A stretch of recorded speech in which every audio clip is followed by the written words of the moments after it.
Baiklah, pada kesempatan saat ini saya akan mempresentasikan sifat-sifat bahan pertanian. Kelompok 5. Yang pertama ada anggota kelompok yaitu Ridho Maulana Nasution dengan NIM 20018, Iksanul Qadir Siregar 20026, Sahara Sidaputar 20050, Mikhail Kristianus Nenggolan 20057, Farhan Haryara Lubis 20083, Johan Rahmat Manalu 20089, Halim Rahan 20095. Pengertian kacang-kacangan. Kacang-kacangan adalah kelompok biji-bijian yang berukuran lebih besar dibandingkan dengan sirelia dan digunakan sebagai sumber pangan dan pakan.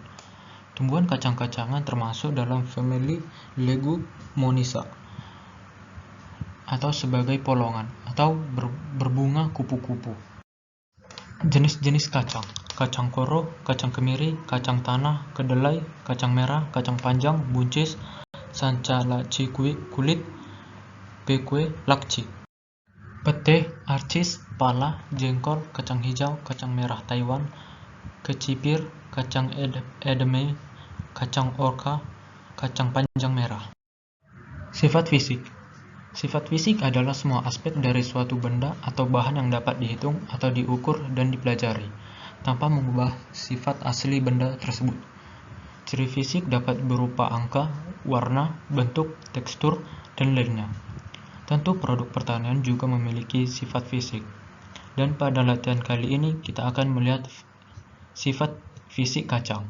Hampir semua tahap teknologi proses atau penaburan benih, penanaman, pemanenan, dan lain-lain. Produk pertanian terbuka terhadap efek mekanis atau gaya. Suatu gaya biasanya selalu diikuti oleh perubahan bentuk atau deformasi. Gaya yang bekerja pada bahan biasanya harus cukup besar atau untuk memotong, penyayatan, penekanan, dan lain-lain, atau sekecil-kecilnya untuk menghindari kerusakan atau pemanenan sayur dan buah-buahan, perontokan biji-bijian, dan lain-lain. Untuk mengoptimalkan kinerja gaya-gaya pada bahan, maka pengetahuan tentang kekuatan mekanis produk atau tekanan, tarik, dan geser menjadi sangat penting. Berikut adalah hasil pengukuran fisik yang telah kami lakukan terhadap beberapa jenis kacang-kacangan. Sifat mekanik. Sifat mekanik dapat diartikan sebagai respon atau perilaku material terhadap pembebanan yang diberikan. Dapat berupa gaya, torsi, atau gabungan keduanya.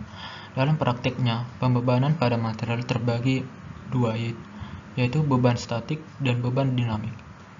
Beberapa parameter komposisi dan pengolahan mempengaruhi sifat mekanik bahan pertanian. Sifat mekanik secara keseluruhan dapat ditentukan oleh struktur sel yang khas dari berbagai bahan pertanian, atau mungkin dari keadaan fisik, sifat aliran, atau porositas. Berikut ini sifat mekanik kacang tanah. Sifat kelistrikan. Sifat elektrik atau electrical properties adalah sifat yang berhubungan dengan kelistrikan suatu bahan. Yang termasuk dalam sifat elektrik adalah konduktivitas, kapasitansi, sifat elektrik, dan reaksi terhadap radiasi elektromagnetik. Konduktansi dan kapasitansi biasanya digunakan dalam mengukur kadar air suatu bahan.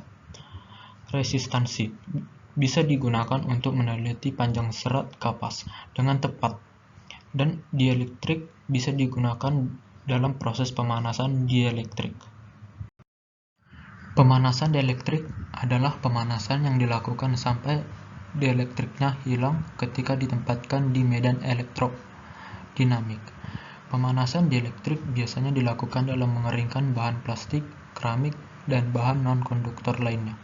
Keuntungan dari melakukan pemanasan dielektrik untuk proses pemanasan dan pengeringan dari bahan pertanian adalah keberagaman pemanasan dan tercapainya tingkat suhu tertinggi serta mendapatkan kekeringan yang sama.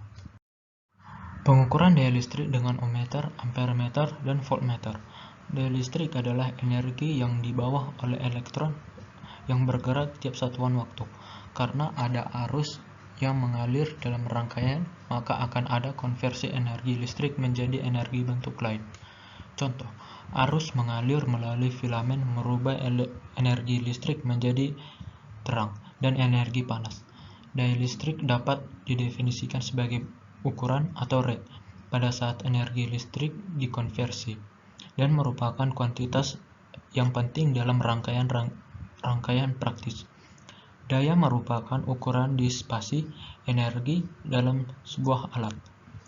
Karena tegangan dan arus dapat merubah sesuai fungsi dari waktu, kita segera memperkirakan bahwa nilai sesaat dan nilai rata-rata dapat digunakan untuk menggambarkan disipasi.